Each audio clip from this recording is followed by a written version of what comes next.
Hello everyone, आज का जो हमारा टॉपिक है सब इम्पोर्टेंट क्वेश्चन। देखो हमारा जो चैप्टर है वो कंप्लीट हो चुका है। अब हम बात करेंगे जो कुछ क्वेश्चंस हैं बहुत इंपॉर्टेंट एग्जाम के लिए, ठीक है, जो हमारे एग्जाम में लगभग कई सालों से रेगुलर आ रहे हैं। सिर्फ हम वही क्वेश्चंस की बात करें तो पहले हम बात कर लेते हैं डेफिनेशन की कि कौन कौन सी डेफिनेशन इंपॉर्टेंट है। बेसिकली जितनी भी डेफिनेशन चैप्टर में है हमें सब लर्न करनी है।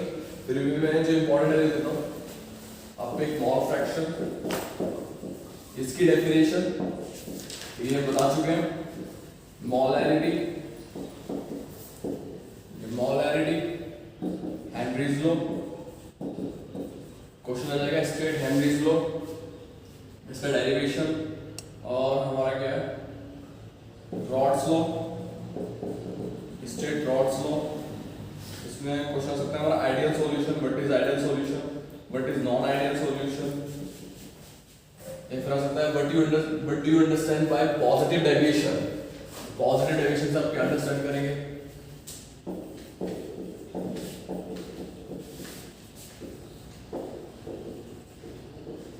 फिर हमारा आ जाएगा एजियोट्रॉप्स। एजियोट्रॉप्स क्या होता है, डिफाइन एजियोट्रॉप्स। और फिर क्वेश्चन हमारे आ सकते हैं, कुछ क्वेश्चन हमारे ऐसे बन जाते हैं कि प्रेशर घटाने, सॉल्यूट नॉन वोलेटाइल सॉल्यूट मिलाने पे वेपर प्रेशर का क्या होगा, ठीक है। What happens to the vapour pressure when a non volatile solute is added to the solution. तो एजियोट्रॉप्स हो गए हमारे, पॉजिटिव डेविएशन हो गया, नॉन आइडियल, ये सब तो भाई इंपॉर्टेंट डेफिनेशन है, ओके गाइस। और कॉलिगेटिव प्रॉपर्टीज,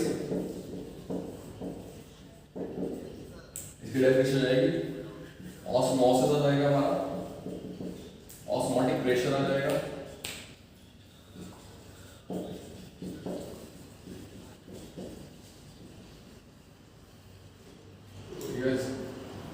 और डिफरेंस आ जाएगा, difference between molarity and molarity. और ग्राफ आ जाएंगे हमारे पॉजिटिव डेविएशन के और negative deviation, rods law, positive deviation, negative deviation. तो ये सब हो गया हमारा। और इंपॉर्टेंट चीज है आइसोटोनिक सॉल्यूशन। अब आइसोटोनिक शायद मैंने आपको बताया नहीं है। आइसोटोनिक क्या होता है हमारा, बेसिकली दो सॉल्यूशन जिनकी जो ऑस्मोटिक प्रेशर होगा वो कैसा होगा, सेम। जब ऑस्मोटिक प्रेशर एक सॉल्यूशन का इक्वल हो जाएगा ऑस्मोटिक प्रेशर के सेकंड सॉल्यूशन के, तब हम दोनों सॉल्यूशन को क्या बोल देंगे कि आपस में कैसे आइसोटोनिक, ये आपस में आइसोटोनिक है। और KF और KB, तो गाइस ये हमारी इंपॉर्टेंट डेफिनेशन है, एग्जाम में रिपीट होती रही है कई सालों से, ठीक है। ओके गाइस, अब हम आ जाते हैं न्यूमेरिकल पे। हम कुछ न्यूमेरिकल प्रैक्टिस करेंगे यहाँ पे।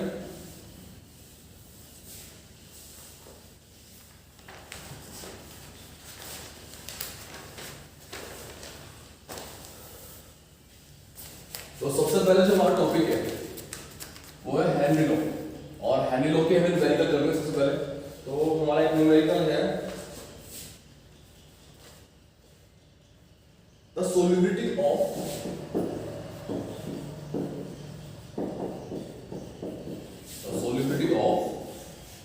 pure nitrogen gas,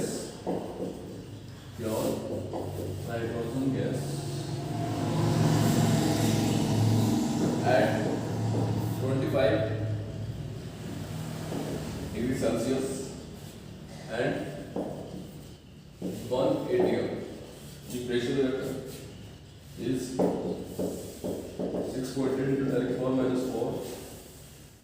mol per liter.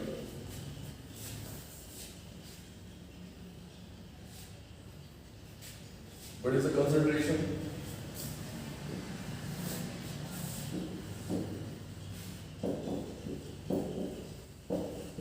What is the concentration of nitrogen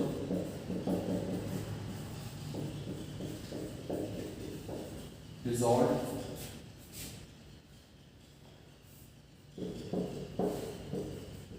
in water under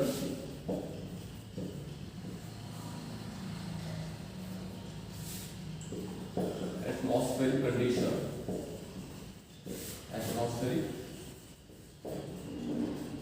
condition, the partial pressure of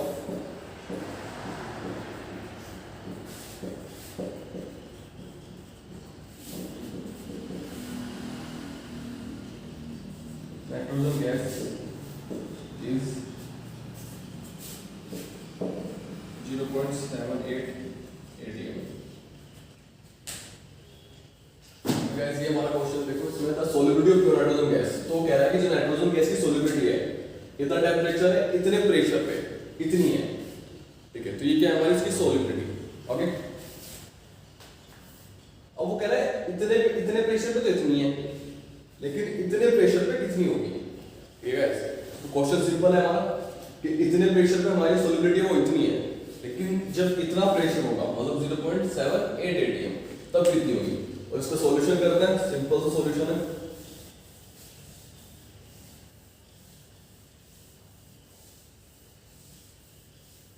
तो हमें पता है कि सोल्युबिलिटी डायरेक्टली प्रोपोर्शनल है किसके, प्रेशर के। तो जितना प्रेशर बढ़ेगा उतनी सोल्युबिलिटी बढ़ेगी, ये हमने हेनरीज लॉ में पढ़ा था, ठीक है। तो इससे रिलेशन आ गया हमारा S1P1 इक्वल टू S2P2, ठीक है guys, okay. S1P1 equal to S2 और P2, ये हमारा क्या आ गया, इससे रिलेशन आ गया, ठीक है। अब S1 कितना है हमारा, S1 को मान लो कि शुरू में जो हमारी सोल्युबिलिटी कितनी थी 6.88 10 की पावर -4, P1 कितना है हमारा 1, S2 सोल्युबिलिटी हमें निकाल लेंगे और P2 हमारा कितना है 0.78, ठीक है। तो S2 निकालने के लिए हम क्या करेंगे, इसके से मल्टीप्लाई कर देंगे। तो 6.8 into 10 की पावर -4 into 0.78, तो ये क्या आ जाएगा हमारा सोल्युबिलिटी आ जाएगी, ठीक है। तो कहने का मतलब क्या है कि इस क्वेश्चन में देखो, ये क्वेश्चन हॉट क्वेश्चन है, रिपीट हो चुका है, लेकिन कई बार रिपीट हो चुका है, लेकिन क्वेश्चन में क्या है, हमें किसी फॉर्मूले की जरूरत है, ठीक है। हमें सिर्फ कंसेप्ट की जरूरत है। क्वेश्चन जो होता है किस होता है, कंसेप्ट से। और कंसेप्ट क्या है इसमें कि सोल्युबिलिटी बढ़ेगी जब प्रेशर बढ़ेगा, ठीक है। और अगर इतने पे इतना प्रेशर है, ठीक है, उसके बाद हमारा रिलेशन आ गया, ये ऑसिलेशन से हम सवाल निकाल सकते हैं, ठीक है। आगे बढ़ते हैं सेकंड क्वेश्चन पे।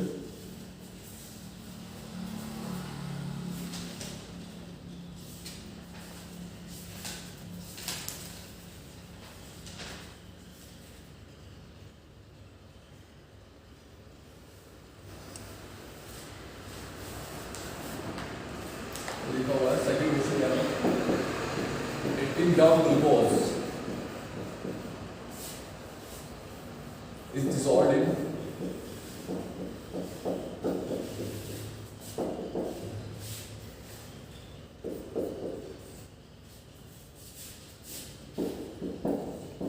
1 kg of water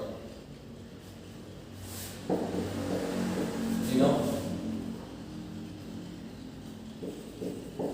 saucepan at what temperature, at what temperature will this solution boil, will this solution boil, ठीक है। ये भी दे रखा है मैं इसका,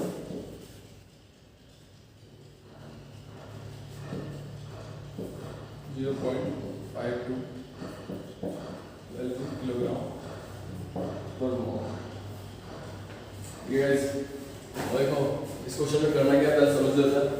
18 ग्राम ग्लूकोज है, पानी में मिलाया है, तो बेसिकली इसका क्या हुआ होगा, बॉइलिंग पॉइंट इंक्रीज हुआ होगा। ग्लूकोज का एक नॉन वोलेटाइल सॉल्यूट है, तो इसका बॉइलिंग पॉइंट जरूर बढ़ा होगा। At what temperature will this solution boil, तो अभी क्या पूछा, बॉइलिंग पॉइंट पूछा है कि सॉल्यूशन का बॉइलिंग पॉइंट बताओ। देखो सॉल्यूशन का बॉइलिंग पॉइंट हम कैसे निकाल सकते हैं, अभी हमें पता है delta Tb equal to Tb of solution minus Tb of pure solvent, ये हमारा फॉर्मूला है, ठीक है। तो हमारे पास ये तो है भाई, ये चीज तो हमें पता है 100 डिग्री सेल्सियस पे क्या होता है, बॉयल होता है, ठीक है गाइस, ओके। तो हमें क्या निकालना है, ये निकालना है। अगर हम ये निकाल रहे हैं तो हमारा ये निकल जाएगा, ठीक है। वही चीज ना, मैं इसका पूछा है बॉइलिंग पॉइंट, इसका पूछा है सॉल्यूशन का, तो सॉल्यूशन का बॉइलिंग पॉइंट तो ये है फॉर्मूले के हिसाब से। तो हमें क्या चाहिए, एलिवेशन होना चाहिए, और एलिवेशन निकालने के लिए हम क्या करेंगे, फॉर्मूला लगाएंगे, फॉर्मूला लगाएंगे हम delta Tb equal to Tb into molarity. इसमें आई नहीं लगेगा, बॉन्ड ऑफ फैक्टर नहीं लगेगा, क्योंकि हमने क्या यूज किया है, ग्लूकोज, और ग्लूकोज के लिए आई किसके इक्वल होता है, 1 के इक्वल। ठीक है, ग्लूकोज कोई इलेक्ट्रोलाइट नहीं है, वो टूटेगा नहीं, तो उसके लिए आई कितना होगा हमारा 1। ठीक है गाइस, तो ये फॉर्मूला हमें फॉलो करना है, और इस फॉर्मूले के हिसाब से हमारा जो Kp है वो कितना है 5.0.512 पॉइंट रेशियो 0.52 हमारा Kp है। ओके, मोलैरिटी हमारी कितनी होगी वो निकाल लेते हैं। मोलैरिटी क्या होता है हमारा, weight of solute, volume mass of solute into W1 into 1000। W2 कितना है हमारा 18 ग्राम, M2 कितना है हमारा 180, ग्लूकोज का वॉल्यूम मास 180 है। कितने मिला हमने 1 kg वाटर में, तो इनटू 1। तो अगर 1 kg में ले रहा है 1000 की जरूरत नहीं पड़ेगी, ये मैं पहले ही बता चुका हूँ। अगर हमने kg में लिया है तो 1000 की जरूरत नहीं पड़ेगी। ठीक है गाइस, ये कितना आ गया हमारा 0.1। ठीक है, ओके, तो F कितना आ गया हमारा 0.1, ये भी आ गया हमारा इतना। स्टैंडर्ड टेबल कितना हो गया हमारा, ये भी कितना हमारा 0.52 इनटू 0.1, क्या आ गया हमारा 0.052। इस इक्वल है डेल्टा टीवी के इक्वल। डेल्टा टीवी कितना आ गया हमारा, इस वैल्यू को पुट करेंगे,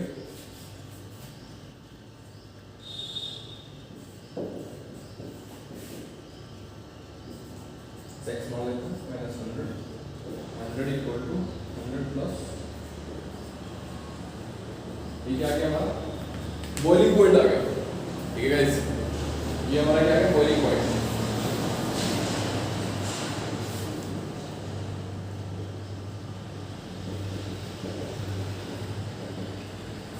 ठीक है, इसे हम डिग्री सेल्सियस के लिए किस में कन्वर्ट कर लेंगे, केल्विन में, क्योंकि उसने जो 52 दे रखा है उसने रखा है केल्विन में दे रखा है। ठीक है, बेसिकली हमने यहाँ पे क्या है डिफरेंस निकाला है। ठीक है, ये क्या है डिफरेंस, तो डिफरेंस केल्विन में और डिग्री सेल्सियस में इक्वली आना है, तो फर्क नहीं पड़ता। लेकिन क्योंकि यहाँ पे इसकी डेफिनेशन में क्या है, इसकी जो यूनिट है उसमें क्या है केल्विन दे रखा है, तो जो हम टेंपरेचर निकालेंगे इसकी निकालेंगे केल्विन निकालेंगे। आपको पता है 100 इक्वल टू 373.15। ठीक है गाइस, तो 15 के इक्वल होता है किसमें 100 डिग्री सेल्सियस, ये इसके इक्वल है। इसको ऐड कर देना, हमारा आंसर आ जाएगा। तो इजी है क्वेश्चन, ज्यादा टिपिकल नहीं है। आगे बढ़ते हैं नेक्स्ट क्वेश्चन पे। ये मैं आपको वही क्वेश्चन करा रहा हूँ जो कई बार रिपीट हो चुके हैं एग्जाम में।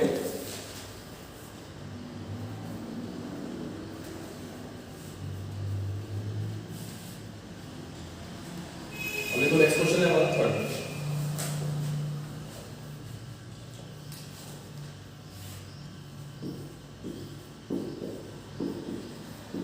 Calculate the mass of NaCl to be dissolved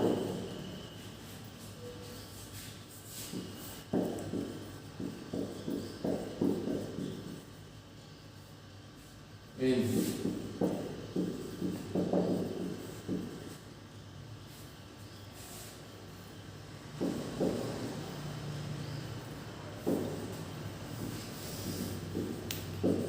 water lower the freezing point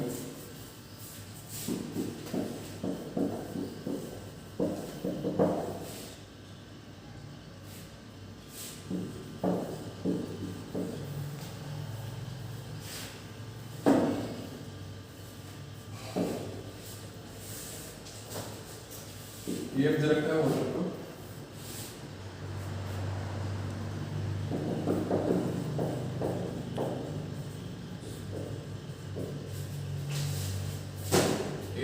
ये हमारा क्वेश्चन है calculate the mass of NaCl। मतलब NaCl क्या पूछा है वजन, कि कितना NaCl मिलाया होगा इतने पानी में ताकि उसका फ्रीजिंग पॉइंट इतना घट जाए। देखो ये लिखा है लोअर द फ्रीजिंग पॉइंट, मतलब सबसे पहले वो क्वेश्चन क्या है, क्वेश्चन हमें समझना है कि हमें क्या दे रखा है। ये चीज हमें क्या रखा है कि इतना घट गया, मतलब कितना घटा। तो ये क्या है हमारा डिप्रेशन। डिप्रेशन का मतलब हमारा क्या है डेल्टा TF है। डेल्टा TF हमारा कितना है 2 डिग्री सेल्सियस या फिर खाली 2 बोल सकते हैं। ठीक है, तो इसी समय समझने की हमें क्या दे रखा है। ठीक है, अब डेल्टा TF में दे रखा है 2 और हमारा फॉर्मूला क्या है delta TF equal to I into KF. Molarity का फॉर्मूला हमें ये चीज निकालनी है, W2 मास पूछ रहा है NaCl का, तो पता होना चाहिए क्या निकालना है, W2 निकालना है। अगर कहता मोलर मास निकालो तो हमें क्या निकालना होता है, M2 निकालना होता है, लेकिन M2 हमें पता है NaCl कितना है, चलो बाद में रखते हैं, और W1 इनटू 1000। ठीक है, अब ये क्या हो गया हमारा, देखो डेल्टा टी दे रखा है हमें 2, वैल्यू दी हुई है I। देखो NaCl के लिए जो I होगा वो कितना होगा, 2 होगा, अगर वो कंप्लीट डिसोसिएशन गया होगा, लेकिन क्वेश्चन में कहीं नहीं दिया होगा कि वो कंप्लीट डिसोशिएट हुआ है। ठीक है, वैसे जो क्वेश्चन नॉर्मली जो क्वेश्चन आएगा एग्जाम में उसमें दिया होगा कि वो कंप्लीट डिसोशिएट हुआ है, या फिर NaCl के लिए I की वैल्यू वो देगा। ठीक है, ओके गाइस, अगर उसने दिया हुआ है कि 90% हुआ है, 80% हुआ है, तो उसके लिए हम I निकाल सकते हैं अलग तरीके से, वो मैं आपको पहले वीडियो में बता चुका हूँ। ठीक है, लेकिन अगर उसने नहीं दे रखा कुछ भी तो हम एज्यूम कर लेंगे, क्योंकि NaCl क्या है, स्ट्रॉन्ग इलेक्ट्रोलाइट है, जितने भी सॉल्ट होते हैं सब स्ट्रॉन्ग इलेक्ट्रोलाइट होते हैं, सब क्या होता है 100% डिसोशिएट होता है। तो अगर क्वेश्चन में नहीं दे रखा तो हम क्या मान लेंगे, उसका एज्यूम मान कर लेंगे कि वो 100% डिसोशिएट हो चुका है, तो इसलिए इसका आई वैल्यू क्या होगी। चलो गाइस, तो इसका डेल्टा टी कितना हो गया हमारा, 2 हो गया, और जो हमारा आई है वो कितना हो गया, 2 हो गया, जो हमारा केएफ है उसके वैल्यू रखी है 1.86। ठीक है, M2 में निकालना है, सेक्शन मानेंगे, NaCl है हमारा, तो मोलर मास कितना हो गया NaCl का 58.5 into 1000 into W1 कितना हो गया हमारा 37.2 ग्राम हो पाएगा। भाई W1 वेट ऑफ सॉल्वेंट, तो सॉल्वेंट का वेट कितना हमारा 37.2, कैलकुलेट करेंगे हमारा क्या जाएगा, x आ जाएगा। ठीक है, ओके, तो मूव करते हैं नेक्स्ट क्वेश्चन पे।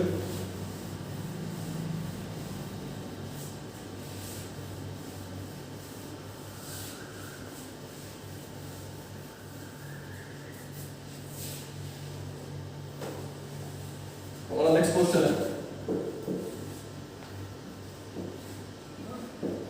if 5% solution by mass of cane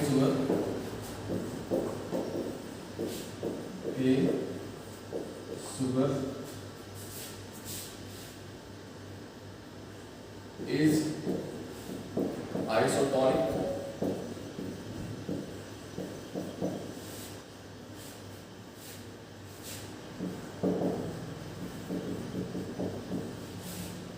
(0.877% solution of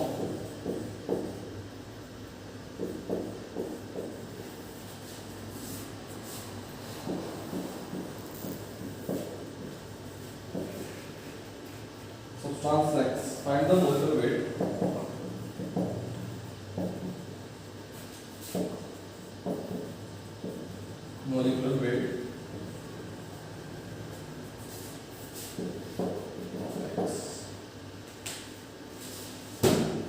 okay guys, हम समझ लेते हैं। 5% सॉल्यूशन ऑफ केन शुगर, मतलब केन शुगर का जो सॉल्यूशन है वो कितना है 5%, मतलब 5 ग्राम केन शुगर है। भाई 5% में बता चुका हूँ आपको, इसका मतलब क्या है पहले वीडियोस में। केन शुगर का मोलर मास क्वेश्चन में दिया हुआ है कितना 342। ये वैसे इज आइसोटोनिक, अब वो आइसोटोनिक है कितना 0.877% सॉल्यूशन बाय मास, ये भी मतलब इतना ग्राम सॉल्यूशन मिलाया, सब्सटेंस मिलाया हुआ है हमने x का, हमें उससे क्या निकालना है, मोलेकुलर वेट निकालना है। तो देखो होता क्या है, बेसिकली हमें फॉर्मूले पता है, ऑस्मोटिक प्रेशर के फॉर्मूला हमें पता है, लेकिन क्वेश्चन के हिसाब से हमें फॉर्मूला बनाना पड़ता है, मैंने आपको पहले बताया था। ठीक है, अब हुआ क्या, क्वेश्चन क्या है कि आइसोटोनिक है, मतलब pi1 इक्वल टू pi2। ठीक है गाइस, ओके। अब टेम्परेचर दोनों का सेम होगा। अब pi1 क्या है हमारा, pi तो इक्वल, ऑस्मोटिक प्रेशर तो इक्वल है, कंसंट्रेशन डिफरेंट हो सकती है। ठीक है, तो C1 बोल देंगे, और हमारा सेम है, यूनिवर्सल गैस कांस्टेंट है, टेम्परेचर हमारा सेम है। ठीक है, ये क्या हो गया हमारा फर्स्ट के लिए। सेकंड के लिए हमारी क्या इक्वेशन हो गई C2R3 सेकंड के लिए। ठीक है,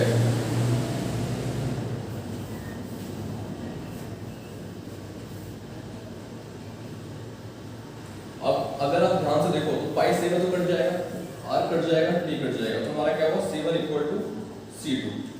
तो हमारा क्या हो गया, अगर देखो मैं आपको समझा रहा हूं कि अगर सॉल्यूशन आइसोटोनिक है तो C1 इक्वल टू C2 होगा, और C2 C1 क्या होता है हमारा N1V1 इक्वल टू N2V2। अब वॉल्यूम भी बेसिकली इसमें क्या होगा, सेम ही होगा। आइसोटोनिक का मतलब क्या है कि जो वॉल्यूम है सॉल्वेंट का वो भी कैसा है, सेम, तो वॉल्यूम भी कट जाता है। हमारा क्या होता है N1 इक्वल टू N2, ठीक है। ओके गाइस, तो N1 किसके इक्वल है, W1 upon M1 equal to W2 upon M2। तो ये आ गया ना रिलेशन, ये हमारा आइसोटोनिक सॉल्यूशन के लिए रिलेशन, ये हमें ध्यान रखना है, ठीक है। अगर कहीं भी टर्म यूज हो आइसोटोनिक सॉल्यूशन तो इसका मतलब वहां पे ये फॉर्मूला लगेगा, W1 equal to M1 equal to W2 upon M2, ठीक है। हम ये फॉर्मूला पुट करेंगे, आंसर निकालेंगे। ये क्वेश्चन हॉट्स का है, ठीक है, जो टिपिकल क्वेश्चन है उनमें से है, लेकिन टिपिकल इसलिए क्योंकि हमें आइसोटोनिक के फॉर्मूले नहीं पता होते, ठीक है, लेकिन हम फॉर्मूले अपने आप बना सकते हैं। तो W1 कितना है हमारा, किसी एक को मान लो W1 मान लो 5, तो M1 कितना हो गया हमारा 342, W2 कितना हो गया हमारा 0.877 और M2 हम फाइंड कर लेंगे। ये हो गया हमारा W1 upon M1 equal W2 upon M2, ठीक है। वैल्यू पुट करेंगे 5 upon 342 equal to 0.877 upon M2। यहाँ से हमारी वैल्यू निकल जाएगी, M2 की वैल्यू निकल जाएगी। ओके गाइस, क्या जाएगा हमारा 342 मल्टीप्लाई कर जाएगा M2 इधर 5 नीचे, ठीक है। तो इस चीज में, इसमें क्वेश्चन में इंपॉर्टेंट क्या है कि आइसोटोनिक सॉल्यूशन के लिए हमारा फॉर्मूला, आइसोटोनिक सॉल्यूशन के लिए हमारा फॉर्मूला क्या होगा जो हमें पता चल गया, ठीक है।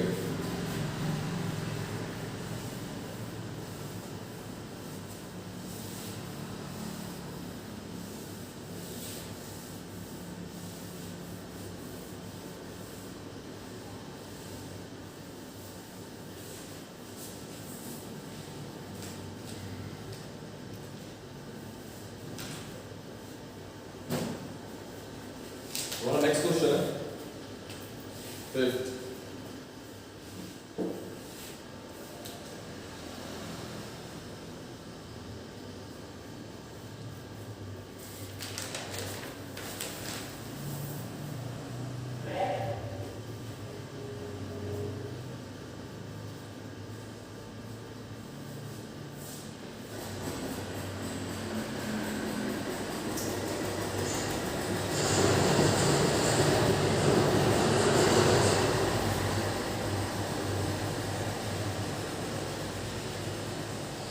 So methylene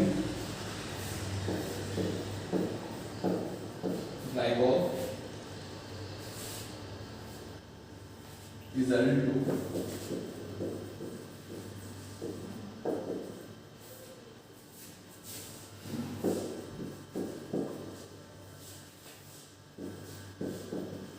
cause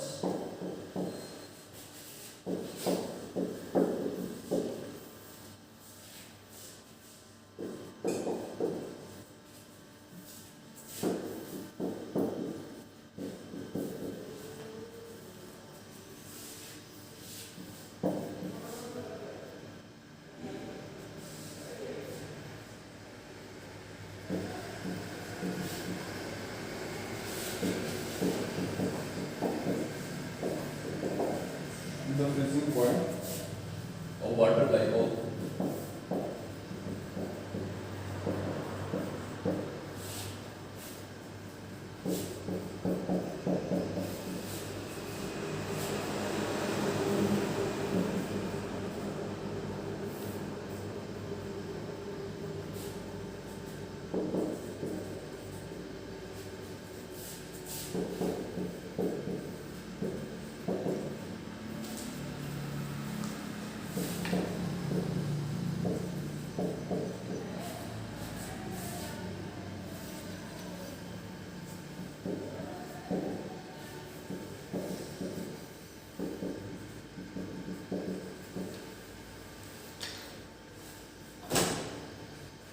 देखो ये क्वेश्चन है हमारा ethylene glycol is added to your car. भाई इथाइलिन ग्लाइकोल एक सॉल्यूट है जो हमने कार में मिलाया पानी के साथ, 5 किलो पानी के साथ, ठीक है।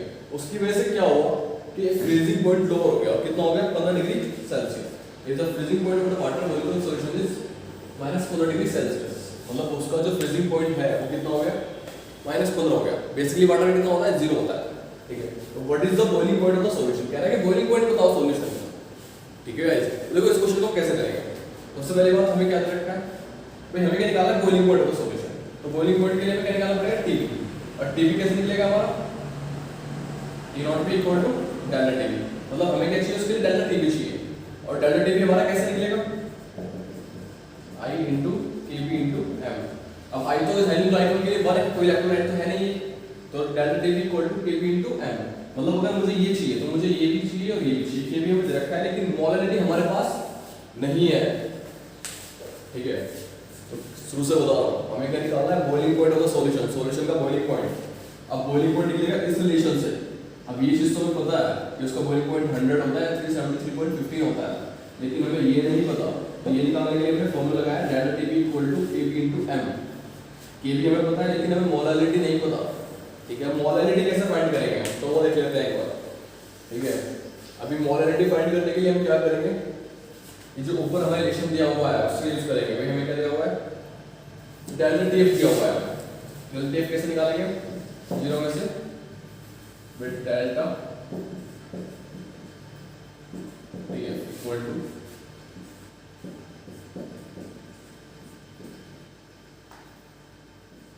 ये हो गया हमारा, ठीक है। तो ये क्या हो गया हमारा सॉल्यूशन, सॉल्वेंट का माइनस सॉल्यूशन का, ये हमें रिलेशन पता है, ठीक है। तो हमारा डेल्टा Tf कितना आ गया, 15 आ गया, ठीक है गाइस। डेल्टा Tf हमारा आ गया 15, तो डेल्टा Tf 15, Tf कितना है हमारा 1.86 इनटू क्या जाएगी हमारी मोलैरिटी, ठीक है। तो हमारी मोलैरिटी किसके इक्वल होगी, 50 अपॉन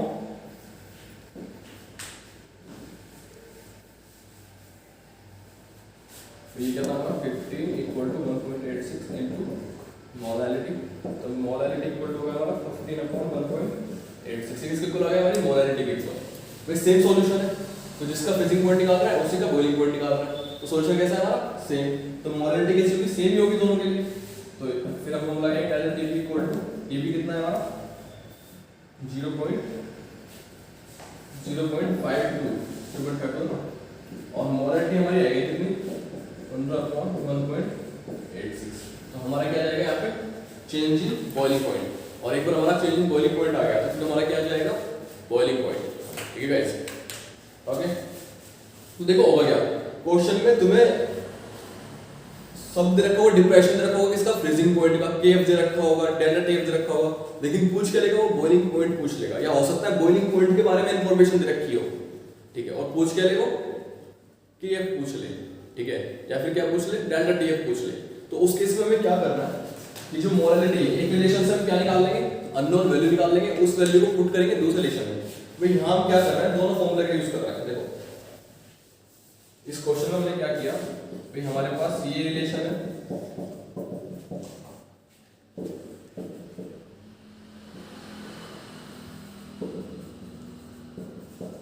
ये रिलेशन है, हमारे पास दो फॉर्मूला है, ठीक है, मोलैरिटी सेम होगी हमारी, तो सॉल्यूशन एक है तो मोलैरिटी सेम होगी, तो जो मोलैरिटी इसकी होगी वही मोलैरिटी किसकी होगी, इसकी, ये वैल्यू हमें दी हुई होगी, दोनों वैल्यू में क्या है क्वेश्चन में गिवन होगी, होगा क्या, ये गायब कर देगा और ये दे देगा, अगर ये दे दिया तो इससे मोलैरिटी निकाल देगा, ठीक है, इससे मोलैरिटी निकाल लेना, और अगर ये दे दिया तो इस वाले से मोलैरिटी निकाल लेना, जो मोलैरिटी निकालोगे उसकी वैल्यू सेकंड फॉर्मूले में रखो और ये निकालो, ठीक है guys.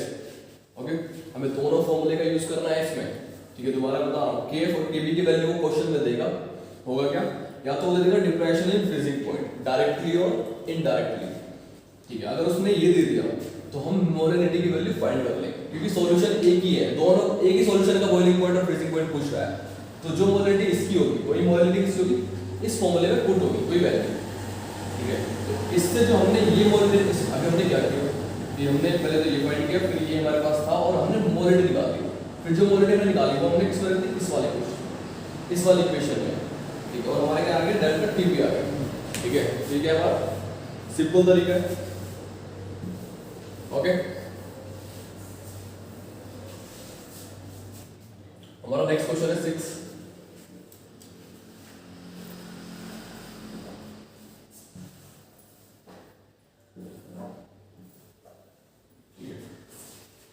at 300 Kelvin.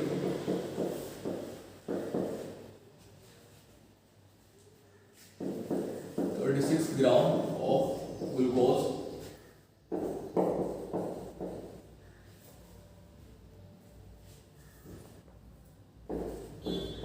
present per liter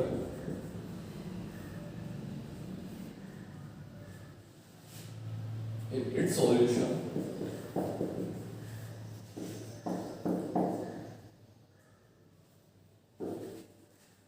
as an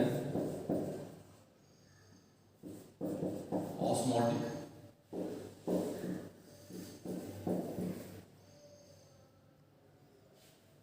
pressure of 4.98 bar if the osmotic pressure of another glucose solution is 1.52 bar at the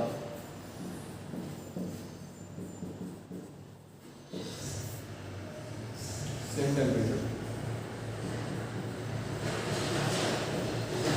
Consider the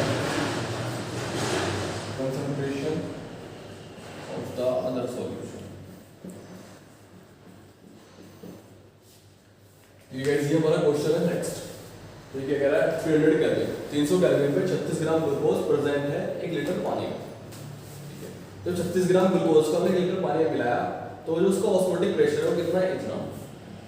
कह रहा है ऐसे ही हमने दूसरा सॉल्यूशन लिया है, ठीक है, उसका जो ऑस्मोटिक प्रेशर है इतना है, उसमें भी हमने क्या मिलाया है, ग्लूकोज मिलाया है, लेकिन कितना मिलाया है वो हमें फाइंड करना है। क्या करना है, उसकी कंसंट्रेशन फाइंड करनी है।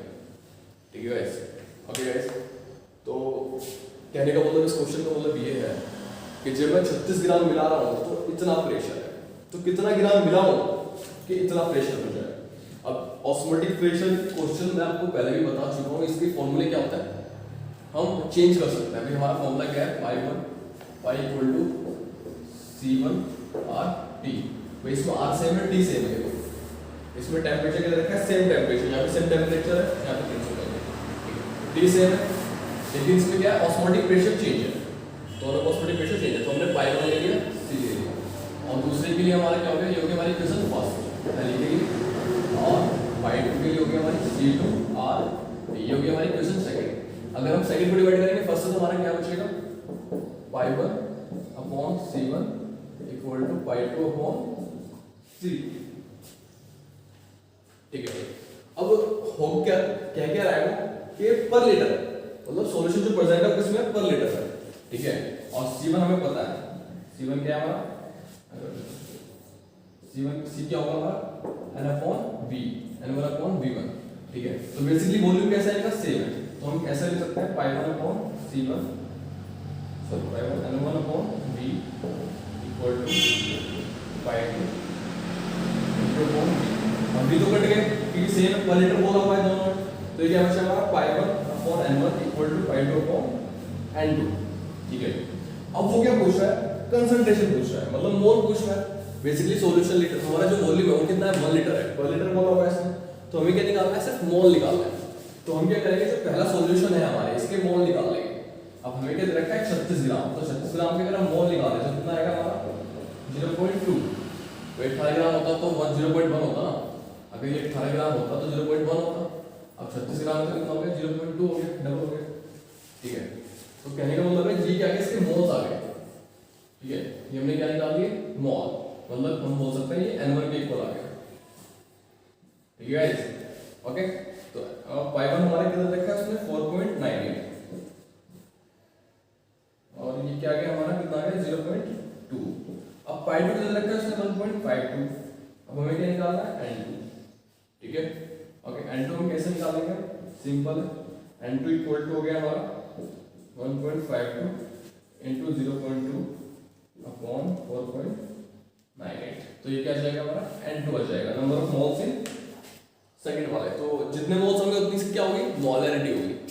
ठीक है, क्योंकि 1 लीटर में मिलाया हुआ है। और मोलैरिटी का फॉर्मूला क्या है? Moles upon volume. वॉल्यूम कितना है हमारा? 1 लीटर। तो मोलैरिटी किसके इक्वल हो गई हमारी? मोल्स के इक्वल। ठीक है गाइस, ओके। अब नेक्स्ट क्वेश्चन में पढ़ेंगे क्या हमारा सॉल्यूशन है।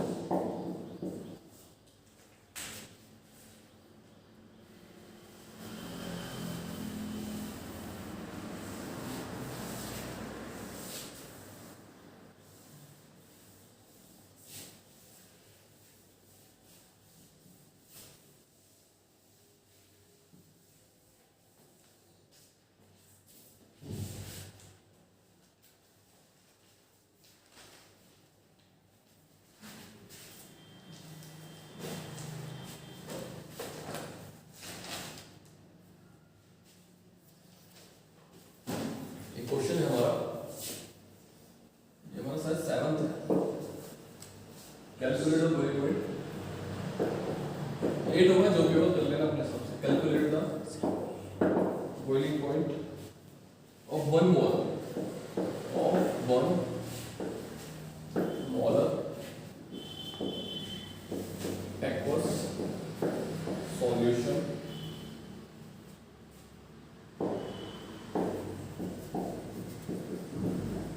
density of KBr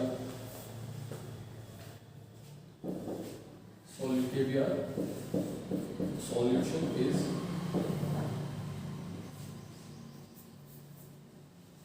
1.06 gram per ml। ये भी दे रखा है हमारा कितना 0.52 और हमें क्या दे रखा है पोटेशियम का मोल एटॉमिक मास रखा है 39 और ब्रोमीन का एटॉमिक मास रखा है 80। देखो इस क्वेश्चन में क्या क्या रहा है कि बॉइलिंग पॉइंट निकालना है, ठीक है। एक उसकी कंसंट्रेशन दे रखी है 1 मोल, ठीक है। डैश में दे रखी है 3 और के भी दे रखा है। तो देखो हो गया delta Tb equal to KBR के लिए हम क्या लेंगे I into Kb into m. ये हमारा क्या है फॉर्मूला है। तो केबीआर कैलकुलेट है तो उसके लिए आई कितना होगा 2। क्वेश्चन दे रखा, ठीक है गाइस। तो डेल्टा टीवी अगर हम डेल्टा टीवी निकाल ले तो हमारा क्या निकल जाएगा बॉइलिंग पॉइंट निकल जाएगा, ठीक है। तो बेसिकली हमें क्या निकालना है डेल्टा टीवी निकालना है। आई की वैल्यू हमें पता है, केबी की वैल्यू दी। अब बात आती है मोलैरिटी। देखो क्वेश्चन में कंसंट्रेशन दे रखी है लेकिन दे रखी है 1 मोलर, मतलब यहाँ के दे रखी है हमें मोलैरिटी और हमें क्या चाहिए मोलैरिटी, ठीक है गाइस। और तो इसका मतलब हमें मोलैरिटी को पहले कन्वर्ट करना पड़ेगा किसमें मोलैरिटी में, ठीक है गाइस। तो उसका हमें फॉर्मूला मैंने आपको बताया हुआ है पहले। उसका फॉर्मूला क्या है हमारा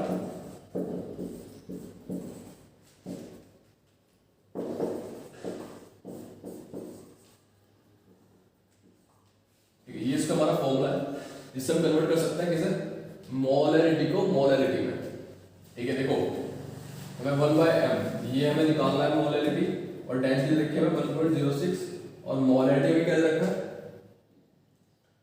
1, ठीक है। माइनस मोलर मास कितना है केबी का 39 प्लस 80 कितना हो गया 190/1000। ओके गाइस, तो इससे हमारा क्या निकल जाएगा m की वैल्यू हम फाइंड कर लेंगे। इससे हमारी m की वैल्यू आ जाएगी, जो हमारी m की वैल्यू आएगी उसको हम यहाँ पे पुट करेंगे। i की वैल्यू हमें पता है 2 है kbr के लिए, ठीक है। क्वेश्चन में दे रखा है कितना डिसोसिएट होगा तो 2 मान के चलेंगे और डेल्टा टीबी हम निकाल देंगे। अगर हमारा डेल्टा टीबी निकल गया तो डेल्टा टीबी की वैल्यू आ गई, यहाँ पे हमारी m आ गया, फिर हमारे क्या आ गया डेल्टा टीबी की वैल्यू आ गई। जब हमारी डेल्टा टीबी की वैल्यू आ गई तो वो पूछ रहा है बॉइलिंग पॉइंट। उस एलिवेशन बॉइलिंग पॉइंट में इंटरेस्ट नहीं है, वो कह रहा है कि कितना बड़ा मुझे इससे मतलब नहीं, मुझे तो बॉइलिंग पॉइंट बताओ। तो डेल्टा टीबी का बॉइलिंग पॉइंट कैसे निकालेंगे टीबी माइनस टी नॉट में। ये चीज हमें पता है, ये चीज हम निकाल ली तो हमारे क्या आ जाएगा 3 आ जाएगा, ठीक है। ओके, तो ये जो हमारे हमने कुछ क्वेश्चंस की ये टिपिकल क्वेश्चन है जो एग्जाम में आ चुके हैं। इनमें से कोई सा भी क्वेश्चन ऐसा नहीं है जो एग्जाम में ना आया हो, सारे सारे क्वेश्चन एग्जाम में आ चुके हैं। और ये जो सबसे मोस्ट टिपिकल क्वेश्चन है वो छांटकर हमने किए हैं, ठीक है। अगर हम इन्हें इजीली समझ लेते हैं कर लेते हैं तो बाकी क्वेश्चन करना हमारे लिए क्या हो जाएगा इजी हो जाएगा, ठीक है। ओके गाइस, अगर आपको वीडियो पसंद आई हो तो लाइक कीजिएगा, कमेंट कीजिएगा, सब्सक्राइब कीजिएगा।